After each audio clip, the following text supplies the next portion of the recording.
अस्सलाम वालेकुम बच्चों, आज हम सीखेंगे दिनों के नाम। तो शुरू करते हैं। पीर, पे ये रे, पीर।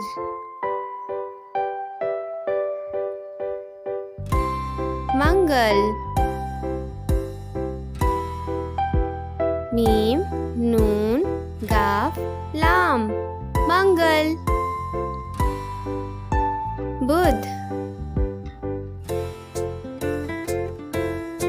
बे दाल हे, बुध। जुमेरात, जीम मीम आइन रे अलिफ ते, जुमेरात।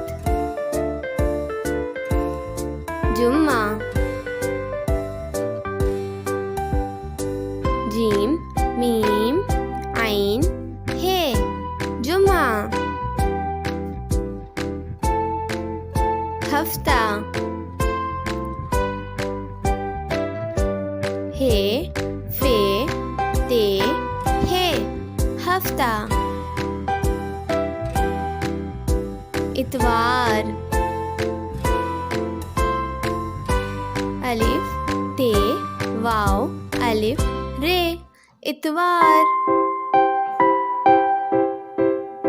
चलें अब फिर पढ़ते हैं। पीर, मंगल, बुध, जुमेरात, जुम्मा, हफ्ता, इतवार। तो ये हैं दिनों के नाम। उम्मीद है आप लोगों ने सीखे होंगे।